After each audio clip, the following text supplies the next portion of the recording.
Hey guys, welcome back. If you're new here, my name is Becca and today I'm going to be telling you about my most anticipated releases of 2020.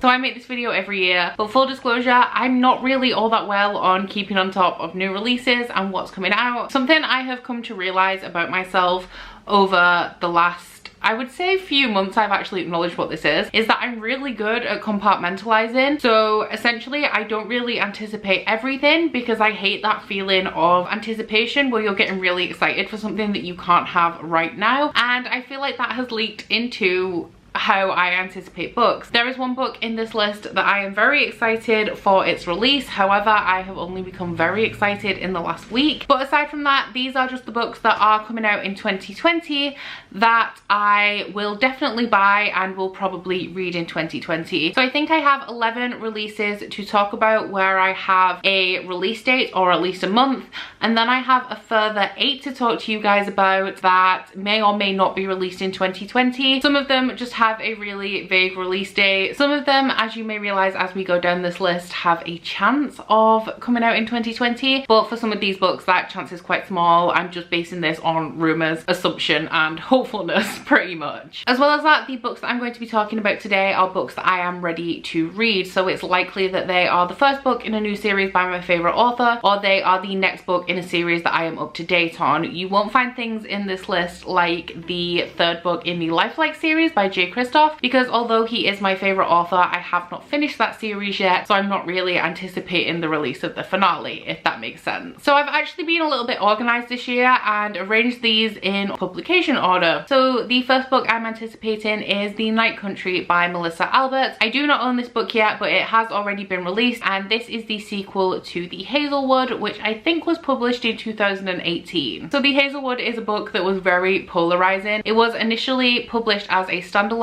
and the premise is that we follow a girl whose grandmother wrote this book of fairy tales that is very hard to get hold of. Her mother is estranged from her grandmother, and she has spent her life being tailed by these crazy fanatics who are obsessed with her grandmother's stories. Now, a lot of people didn't like this book because it is a super wild ride. It was pretty much what nobody expected. I thought it was going to be a standard fantasy setting going into it, but it is actually a realistic or contemporary fantasy that starts off in modern day New York and then quickly just descends into insanity. I believe I gave the first book 4 stars because as soon as I opened the cover it was already nothing that I was expecting, so I was pretty much just along for the ride. I have to admit I'm not super excited for the sequel to this, but as I did enjoy the first book, I will be picking it up at some point and reading it. The second of my anticipated releases I do actually already own, and that is Lady Hotspur by Tessa Gratton. This was kindly gifted to me by Linda, so thank you very much, Linda, for putting this in my hands. So this is actually a sort of companion novel to a book that was actually on my most disappointed books of 2019. However, the reason I was disappointed by that book is purely my own perception of what that book would be, and it turned out to be completely different. But I do want to read Lady Hotspur because I feel if I go into this with realistic expectations, there's a chance I will enjoy it a lot more. This is a retelling of Shakespeare's Henry IV. In this book we follow 2 princes who are vying for the throne, and in between them we have Lady Hotspur, who I believe they're both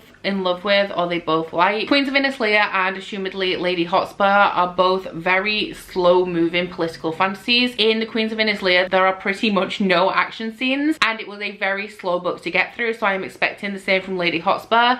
These books are incredibly long as well, so it literally took me 3 months to read the Queens of Innislea. But one really positive thing I can say about Tessa Gratton from my experience is that her books are beautifully written in that kind of prosaical, flowery way that Laini Taylor is known for, and for that reason alone I want to give Lady Hotspur a try. Next up we have Heartstopper Volume 3 by Alice Oseman. This is a contemporary graphic novel series that follows 2 boys. One of them is openly gay, one of them is seemingly straight, and over the course of this very adorable and really heartwarming webcomic series, they become friends and start to have feelings for each other, which causes the one who is seemingly straight to start questioning his sexuality. And this is just the most heartwarming, sweetest, most beautiful adorable romance story that I have ever read. You guys know young adult contemporary is not my thing, but I read the first 2 volumes of this last year and I was completely blown away by it. This is a webcomic series, so it is available to read online for free. I do not have the first 2 physical volumes of this series. I got the first one from the library and I read the second one online, so I will probably also be reading the third online, but I do like to only catch up when the published volume is released because I want to keep on time with that schedule so that I'm not up to date online and leaving things halfway through like a mini arc, if you understand what I mean. So I may actually read this before it's released, but I'm very excited to get to it. I know we're quite early in this video, but we are going to talk about my most anticipated release of 2020, and that's Crescent City by Sarah J Maas. As you may notice from the tabs sticking out of here, I am already this far into this book. Sarah J Maas is my favorite author. I know I've been saying for a while that it's J Kristoff, but I was in denial. I'm Boo Boo the Fool. Sarah J Maas is my favorite author. I was doing my compartmentalizing thing where I wasn't allowing myself to be excited for this book because I wasn't sure if it was going to let me down because I had such high expectations, and also the release of this book is pretty damn exciting and I can't deal with those feelings, so I just shoved them in a box. However, at the time that I'm filming this video, I am currently reading this book and I am so excited for the rest of the world to read this, because where I'm up to so far, I think I can say I love this more than A Court of Mist and Fury, which is my favorite book of all time. And that is that's fighting talk. Those are some strong words. This is Sarah J Maas's first adult book, and it is an urban fantasy that takes place in a world that pretty much has every single supernatural creature that you can think of. In this book, we follow 25-year-old Bryce Quinlan, who is a half-fae, and her best friend is a wolf shifter called Danica. Now, prior to the start of this novel, Danica busted a criminal who was making bombs with the intention of causing chaos so that the humans would be able to overthrow the supernatural creatures and the political hierarchy in this world. This book starts where Briggs is unexpectedly being released from prison, and soon after that happens, there is a mass murder, which then continues into a string of other murders throughout the course of this book. The leader of the government in this story is a powerful archangel, and he convinces Bryce that she has to take on this case and find out who is murdering all of these people, because this is such a dangerous thing for her to do, and the governor wants this kept on the down low. He assigns Hunt Alathar, who is a fallen angel, to be her bodyguard and watch over her while she investigates this case, and also to help her investigate. I'm not going to say anything else about this because this book is not released yet. I do not want to spoil anybody in the slightest bit. However, I would advise that you do not read the synopsis before going into this. There is something included in the synopsis that I would consider a spoiler. It happens,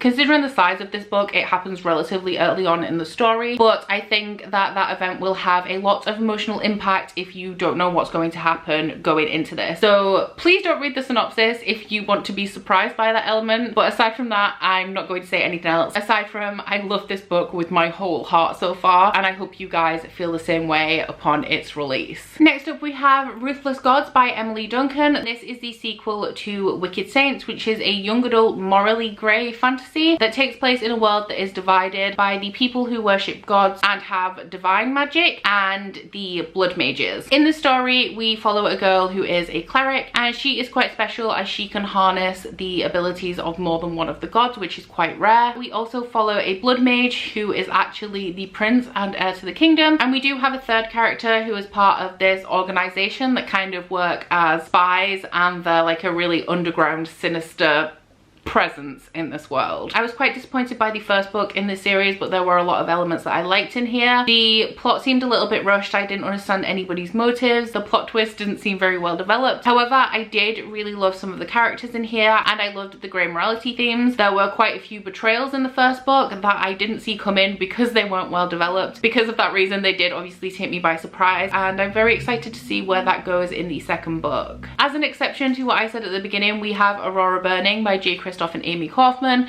I have not yet read Aurora Rising because I want to wrap up the Illuminate files first, but I do own Aurora Rising, and I love J Kristoff. I love J Kristoff and Amy Kaufman writing together, and the cover for this is so damn stunning. I actually have the Goldsboro edition of the first book, and I don't know if there will be a Goldsboro edition of the second, but if there is, I really want it. So this will be a book that I purchase and hopefully will get to read in 2020. So the story of this is that we follow a character who is in a space flight academy, and on the day that he is set to graduate, something happens which means that he's late to his graduation ceremony. Although he has graduated right at the top of his class, because he was late, he is essentially left with the dregs of the academy to select as his crew. Somewhere in the course of this story, they do come across Aurora, who has been trapped in some sort of asteroid or fallen star or something, and I'm assuming that kicks off a whole train of events. As I said, I love both of the authors who write this book. I'm excited to see what they came up with following Illumicrate, and normally I wouldn't go out and buy the second book in a series when I haven't read the first, but I am pretty confident that I will enjoy the story because of who writes it. Then we have A Ballad of Songbirds and Snakes by Suzanne Collins. I have to admit, guys, I'm not really anticipating this book, but the reason that it's on this list is because I know that I will read it. I guess you could say I'm not anticipating it for the same reason I wasn't anticipating Crescent City, and it's just been a while since I read The Hunger Games, so I'm not as in that fandom as I used to be. So when this was announced, I was like, oh cool, because Suzanne Collins hasn't written a book since The Hunger Games, and I've been waiting for one, but until it's in my hands, I probably won't be very excited for this. To be honest, I haven't looked into the plot of this one too much because, like I said, I know I'm going to buy and read it as soon as I possibly can. All I know is that it is a prequel story to The Hunger Games. Then we have A Sleight of Shadows by Kat Howard, which is to be released in June. It doesn't have an exact publication date yet. There also isn't a cover, but this is the sequel to An Unkindness of Magicians. Now, An Unkindness of Magicians was originally published as a standalone. It takes place in a modern day New York where there is a secret society of magicians, and every 20 years or so they have a magical tournament called the Turn-In to decide which house is going to be in power for the next 20 years. I typically don't love standalones, and I also typically don't love urban fantasy, but I thought that Kat Howard put this together really cleverly, and to be honest, I'm not sure how I feel about there being a sequel because I was happy with how it ended and I really loved the book. But if there is a sequel, I am going to read it. I just hope it doesn't ruin it for me. Then we have The Faithless Hawk by Margaret Owen. This is the sequel to The Merciful Crow, which made my most surprising list of 2019. This is a young adult fantasy, and in this world we have a caste system that is named after birds, and each caste has their own special ability. Our main character is a crow, which is the absolute lowest of all of the castes in the system, and they don't necessarily have their own magic ability, but they can harness the ability of the other caste using teeth or bones. The job of the crows is to collect the plague victims from wherever they have died because they are actually immune to the plague, and they are often paid for this in teeth. One day they are called to the palace to remove 2 bodies. However, as they are removing these bodies from the palace for burial, they find out that these 2 people are actually not dead, and they are the crown prince and his bodyguard who have pretended to die of the plague so that they can get out of the palace and find some allies because they believe that there is an assassination plot to kill the prince. Really excited to see where this is going,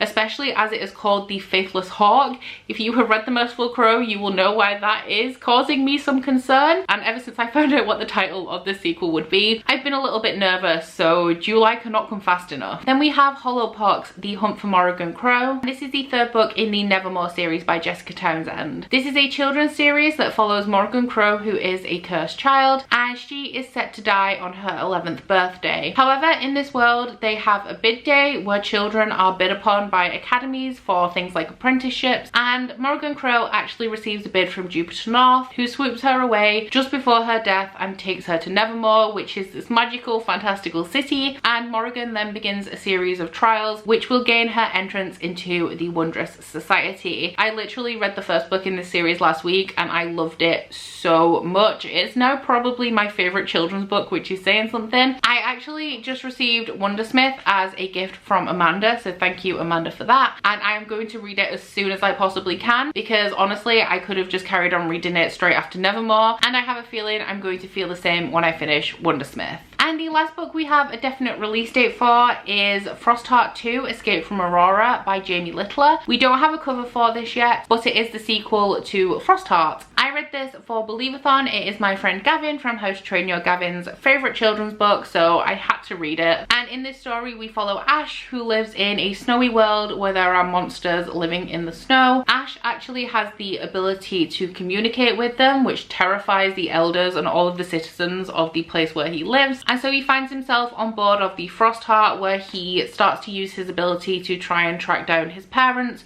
who left him to go on a mission quite a few years ago and never returned. And I'm pretty excited to see where the sequel is going to take this story, as instead of this being kind of a full story arc on its own, it does leave off at least like a third or halfway through the mission. So I'm assuming that the sequel will pretty much just carry on from that point. Now I am moving on to the 8 books that have no official release date, may not be released this year. In all of these cases, I'm hopeful that they will be released, or I have some sort of reason to believe that the release date could be in 2020. So the first one is book 4 of The Bone Season by Samantha Shannon. This is a dystopian series that takes place in a futuristic London with a system of clairvoyant crime gangs. In this book, we follow Paige Mahoney, who is a clairvoyant, and the sentence for being a clairvoyant in this world is death. She is captured one day and assumedly taken to be hanged. However, she ends up in this mysterious location where a whole lot of stuff goes down. So the 4th book in this series has no official release date. It is supposed to be coming out in summer 2020. However, considering that this is going to be a reasonably hyped release, there is no title, there is no cover, there is absolutely nothing. This is going to be released by Bloomsbury, however, who are publishing Crescent City, and it seems like their focus is very much there at the moment. So maybe when Crescent City is released, we'll find out something about this. We then have The Beckoning Shadow book number 2 by Catherine Blair. This is a young adult fantasy, sci-fi, superhero-y type novel where we follow a girl called Vesper who is an oddity, which means that she has a magical ability. She accidentally uses this ability to hurt her family, who are all normal humans, so she runs away and stumbles across a group of people who are like herself and enters herself into this magical tournament to win $1 million and the chance to have something from her past unwritten. The second book I would assume is coming out in 2020. However, there is no cover, no title, no release date, so I guess we'll see. We then have multiple books by Becky Chambers. I assumed that she would have a book out in 2020, and when I went on Goodreads, there is something listed as being published in 2020, but it just says untitled steampunk novella. As well as that, Wayfarer's book 4, which nobody knew was going to exist, has appeared on Goodreads as well. There's no telling whether that book will be released in 2020. I would say that that is unlikely. This is the first book in the Wayfarers series, which is a trilogy of very character-driven sci-fis that are very loosely connected. So I would assume that her untitled novella will be released in 2020, as she has just released a novella in 2019 that pretty much had no hype and appeared from nowhere. But then there's also Wayfarers book 4, which is a hard maybe and probably not going to be released this year. We also have Empire of the Vampire by J Kristoff. This was supposed to be released in September 2020. However, every website that was taking money for this book now has the release as sometime in 2021. There has been no official statement, as far as I can tell, from the publisher or J Kristoff himself. So I'm holding out hope that we will still get it in 2020, but I would say that the chances of this one are really slim, which is sad. I was anticipating this more than Crescent City at one point, so I'm sad it's been pushed back to 2021, but possibly 2020, but most probably not. We also have book 3 in the You series by Caroline Kepnes. This is a story that puts you in the mind of Joe, who is a lovely, sweet, caring guy who works in a bookshop until a girl called Beck walks in and he quickly becomes infatuated and obsessed with her and starts to stalk her. This was also my favourite book of 2019. Now, I believe that there are going to be at least 4 books in this series. 2 have been published so far. I have read and loved both of them. However, the 3rd book has no release date. When I was researching book 3, I stumbled across an article that said that Caroline Kepnes had actually finished writing the book. However, there is no news of an actual release date, so if she has finished writing it, it may come out in 2020, but that is just me guessing. Something else I'm very sad doesn't have a release date, and it's making me worry. That is book 4 in the A Court of Thorns and Roses series by Sarah J Maas. This was originally supposed to be released in 2019, but it was pushed back, which made me think it would come out this year. However, there is no official release date and no news on this so far. Like I said, Bloomsbury and Sarah J Maas herself are preoccupied with the release of Crescent City right now, so there's a possibility that it could be released in 2020, but Nothing yet. Judging by the way I'm feeling about Crescent City right now, I need more Sarah J Maas in my life.